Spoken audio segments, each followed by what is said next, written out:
सत्येंद्र नाथ जी, आज आपको एक बहुत ही बेहतरीन चीज बताने के लिए आए हैं। वो ये कि आप अब तक पूजा में फूल चढ़ाते होंगे, सोचते होंगे कि चलिए भगवान को प्रसन्न कर देते हैं, लेकिन फूल में इतनी शक्ति होती है कि वो आपकी मनोकामनाएं पूर्ण कर सकते हैं। यानी कि अगर आपको एक मनोकामना चाहिए तो उसके लिए एक तरह का फूल, कोई दूसरा अगर आपकी कोई इच्छा है तो उसके लिए कोई दूसरे तरह का फूल। तो फूलों में कितनी ताकत होती है और ये आपकी कौन कौन सी मनोकामनाएं पूर्ण करा सकते हैं, ये हम अब जानना शुरू करते हैं। और सबसे पहले बात करते हैं कि भाई उधारी जो है, आजकल जब से क्रेडिट कार्ड का जमाना आया है, सफर बहुत ज्यादा रहती है। तो ऐसे में ये उधारी जो है वो छूट जाए, कर्ज से मुक्त मिल जाए, चाहे छोटा हो या बड़ा हो, उसके लिए भगवान को कौन सा फूल चढ़ाया जाए? पुष्पों में कनेर का पुष्प लक्ष्मी का प्रमुख पुष्प भी माना जाता है, कमल की भांति ही। तो कनेर पुष्प के माध्यम से कैसे आप अपनी मनोकामना पूर्ण करेंगे, इसका एक शास्त्रोक्त विधान है। सर्वप्रथम भगवान कुबेर जी का आपको मानसिक ध्यान करना होता है। तो ध्यान करें और एक थाली में कनेर के पुष्पों को गुलाबी रंग के कपड़े के टुकड़े पर आपको स्थापित करना है और उन फूलों पर थोड़ा जल छिड़क देना चाहिए ताकि वो स्वच्छ रहे। और फिर थोड़ा सा केसर उन पुष्प के साथ ही उस थाली में आप स्थापित करें। फिर धूप दीप जलाकर पुष्प को जल के छींटे देते हुए आपको मंत्र पढ़ना है और आपका मंत्र है ओम राम रीम रूम सा, ओम राम रीम रूम सा। ये आपका मंत्र हुआ। तो इस मंत्र का 10 मिनट तक आपको लगातार मानसिक जाप करना है। जब आपने जल की छींटे दे दी उसके बाद हाथ जोड़ लीजिए और मानसिक जाप इस मंत्र का आप कीजिए। फिर अगले दिन या 16 घंटे जब बीत जाते हैं उसके पश्चात इन फूलों को अपने इष्ट देवी देवता को अर्पित करने चाहिए या मंदिर में जाकर चढ़ा देना चाहिए। यहाँ ध्यान इस बात का रखना है कि जो आप जब मंत्र जाप करते हैं उसके पश्चात आपको 16 घंटे तक प्रतीक्षा करनी होती है। तो तब तक आप फूलों को जल में भी स्थापित करके रख सकते हैं। तो क्या ये ऐसा है जैसे हम लोग किसी मूर्ति में प्राण प्रतिष्ठा करते हैं तो क्या आप फूल में मंत्रों के दौरान कुछ डालने की कोशिश करते हैं? हाँ बिल्कुल। दरअसल पुष्प जो है वो हम इष्ट को अर्पित करेंगे। हाँ। लेकिन जिस इच्छा के निमित्त हम उनको दे रहे हैं उस से संबंधित मंत्र का हमने संपुट उसमें लगाया है। अच्छा। तत्पश्चात इष्ट को फूल दिया। चलिए, तो पहले आप फूल मंत्र के साथ अपनी कामना के साथ उसको समझाइए, उसे कुछ घंटों तक रखिए और फिर जाके अर्पित कीजिए। अब बात करते हैं धन की प्राप्ति तो सबको चाहिए, और धन के लिए कौन सा पुष्प भगवान को रास आता है? भगवती का सबसे प्रिय और सभी देवी देवताओं का प्रिय कमल पुष्प है, जिसे अखंड धन प्राप्ति के लिए बहुत ही दिव्य पुष्प कहा गया है। तो शास्त्रोक्त विधान ये है कि मां लक्ष्मी जी का मानसिक ध्यान साधक को करना चाहिए। फिर थाली में कमल पुष्पों को लाल रंग के वस्त्र के टुकड़े पर ही स्थापित करना चाहिए। फिर थोड़ा सा कुमकुम इन पुष्पों के मूल भाग में आपको लगाना चाहिए और धूप दीप इत्यादि जलाकर पुष्प को अभिमंत्रित करना चाहिए जल के छींटे देते हुए। तो प्रमुख मंत्र है ओम ज्वल श्रीम ज्वल, ओम ज्वल श्रीम ज्वल। इस प्रकार से आपको मंत्र का जाप करना है और 10 मिनट तक आप मंत्र का जाप करें मानसिक रूप से हाथ जोड़कर। और उसके पश्चात ठीक वही प्रणाली की 16 घंटे बीत जाने के बाद इन फूलों को देवी माता के मंदिर में जाकर देवी को अर्पित करना है। आजमाया हुआ नुस्खा है, तो इसे आप जरूर अपनाइएगा। और कमल का फूल तो लक्ष्मी जी को भी प्रिय है, सभी भगवानों को प्रिय है, धन संपत्ति लाएगा आपके घर में। और चलिए, धन की प्राप्ति हो गई, कर्जा भी उतर गया, लेकिन उसके साथ साथ समाज में आजकल बहुत सारे शत्रु पनपते हैं और जब धन आता है तो और भी शत्रु आ जाते हैं। आसपास मित्र भी आते हैं लेकिन शत्रु भी आते हैं। तो शत्रुओं का नाश कैसे हो, कौन सा फूल चढ़ाएं? शत्रु पर विजय प्राप्त करने के लिए और शत्रु आपसे सदैव दूर रहे, आपको हानि न पहुंचा सके, शास्त्रोक्त विधान है कि गुड़हल का फूल इसके लिए अर्पित करना चाहिए। तो विधान ये है कि देवी भद्रकाली जी का मानसिक रूप से ध्यान करना चाहिए अथवा उनके चित्र इत्यादि को आप स्थापित कर सकते हैं। तो एक थाली में सभी गुड़हल के पुष्पों को आप पीले रंग के वस्त्र पर स्थापित करें। फिर देवी का ध्यान, आवाहन इत्यादि पंचोपचार पूजन आपको करना चाहिए। थोड़ी सी हल्दी अवश्य वहां पर अर्पित आपको करनी चाहिए। फिर धूप दीप जलाकर पुष्प छींटे देते हुए फिर अपने पुष्प को अभिमंत्रित कीजिए। आपका मुख्य मंत्र है ओम थम थम थम धूम नमः, ओम थम थम धूम नमः। इसमें आप 2 बार संपुट भी लगा सकते हैं और 3 बार भी बीज मंत्र का।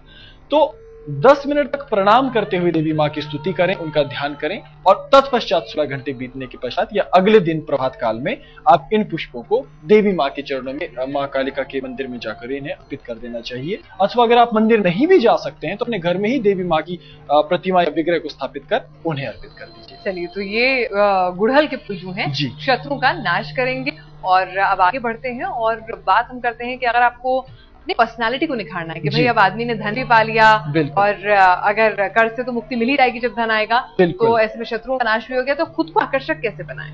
गुलमोहर का जो पुष्प है ये प्राचीन काल से आकर्षण का प्रतीक रहा है। तो भगवान कामदेव का भी प्रिय पुष्प माना जाता है। तो शास्त्रोक्त विधान इसी प्रकार से है कि आप भगवान कामदेव जी का मानसिक रूप से ध्यान करें। हमें ये याद रहना चाहिए कि सौंदर्य, आकर्षण, श्रृंगार के देवता कामदेव हैं। तो उनका सुमिरन करते हुए एक थाली में गुलमोहर के पुष्पों को आसमानी रंग के वस्त्र के टुकड़े पर आपको स्थापित करना चाहिए। फिर थोड़ा सा गुलाब जल उनके ऊपर उसके छींटे दे दीजिए और धूप दीप दिखाकर, जिसे पंचोपचार पूजन कहा जाता है, पंचोपचार आप पूजन आप करें।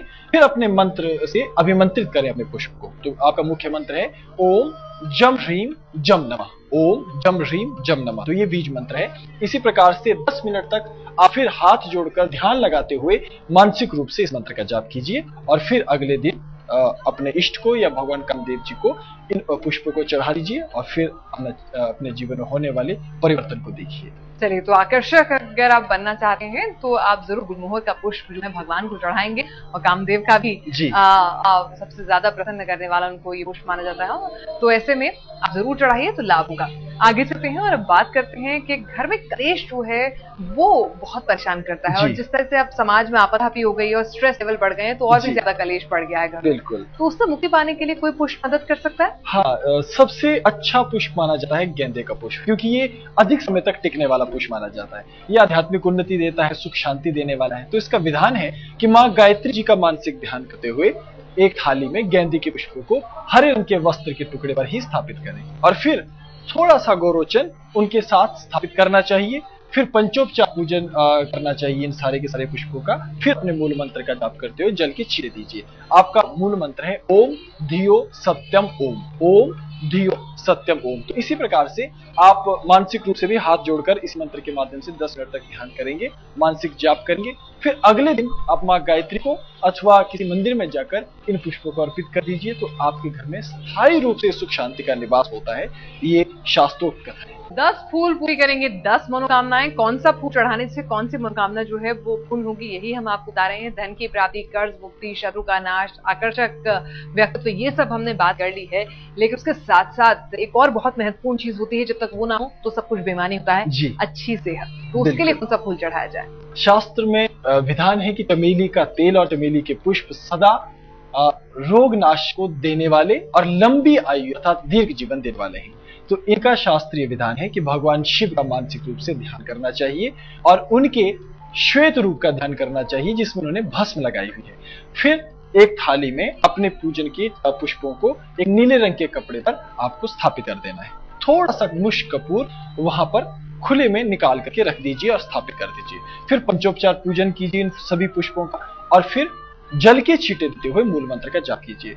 मंत्र है ओम जूम शिवाय ह्रौम, ओम जूम शिवाय ह्रौम। तो 10 मिनट तक उसके पश्चात ध्यान कीजिए इसी मंत्र के माध्यम से। फिर अगले दिन महादेव को इन पुष्पों को अर्पित कर दीजिए अथवा इष्ट देवी देवता को अर्पित कीजिए। तो देखिए आप अवश्य रोगों से मुक्त होंगे और दीर्घजीवी सुंदर स्वस्थ आयु वाले होंगे। चलिए, सेहत आपकी अच्छी हो गई, पैसा भी आपने पा लिया, लेकिन अभी एक सवाल महत्वपूर्ण है कि भाई एक फूल चढ़ाना है, 2 चढ़ाना है या फिर बड़ी माला चढ़ानी है। कई लोग सोचते हैं जितना ज्यादा चढ़ाओगे उतना ज्यादा अच्छा है। तो क्या हिसाब किताब? ऐसा विशेष कोई विधान नहीं होता, लेकिन 3 फूल कम से कम आपको चढ़ाने होते हैं। 3 से लेकर 7 के मध्य में आप पुष्प लीजिए और सारे पुष्पों को मूल भाग में आपको उस बांध देना चाहिए पॉली से, ताकि वो एक बंडल के रूप में आपके पास बंधे हुए रहे। और 3 पुष्प तो कम से कम लेने ही लेने हैं। और ये जो आप जाप कह रहे हैं तो ये क्या किसी खास वक्त पे करना है? सुबह शाम ये जो पूजा है किसी भी वक्त आप सुबह भी से कर सकते हैं, सायं भी, लेकिन इसकी विशेषता ये कि आपको इसके लिए किसी माला इत्यादि का प्रयोग नहीं करना है। बस केवल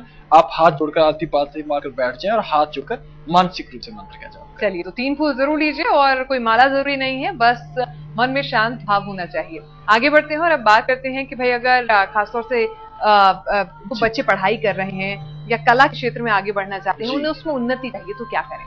कौन सा फूल चढ़ाएं?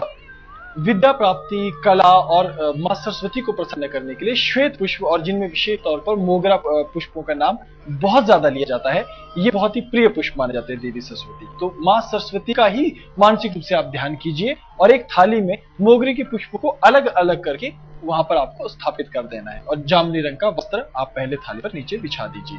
फिर थोड़ा सा रक्त चंदन उसको घिस करके उसका एक लेप सा बना करके उसे भी वहां पर एक कटोरी में आपको स्थापित करना है। फिर धूप दीप इत्यादि प्रदर्शित करें, पंचोपचार पूजन करें, जल के छींटे देकर मां भगवती का बीज मंत्र का जाप करें। उनका सरस्वती का मंत्र है ओम एम एम बम सह, एम एन बम सा।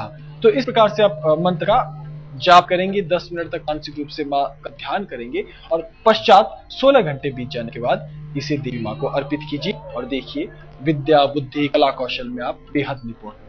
चलिए, तो विद्या की प्राप्ति होगी, कला क्षेत्र में उन्नति होगी, लेकिन कई बार क्रूर ग्रह जो होते हैं वो बड़े बाधक के तौर पर काम करते हैं। बिल्कुल। और कई बार लोग कहते हैं कि तंत्र मंत्र से बांधा हुआ है, उसलिए भी काम नहीं बन पा रहे हैं। तो ऐसे लोग क्या करें जिनको ये शंका हो? वो कौन सा फूल चढ़ाएं? आगम और निगम ग्रंथों में सूर्यमुखी के पुष्प को बेहद क्रूर ग्रहों और तंत्र बाधा, जो क्रूर से क्रूर तंत्र बाधा है, उसके नाश के लिए बताया गया है। तो उसका विधान इस प्रकार से वर्णित है कि भगवान नरसिंह जी के उग्र स्वरूप का मानसिक ध्यान करना चाहिए अथवा उनके प्रतिमा विग्रह को स्थापित करें। एक थाली में सूरजमुखी के पुष्पों को सफेद रंग के वस्त्र पर आपको स्थापित करना होता है। तो आप उसी प्रकार करें और फिर 2 सुपारियां उन पुष्पों के साथ रख दें, आप वहीं पर स्थापित करके फिर पंचोपचार पूजन श्रद्धा पूर्वक करें।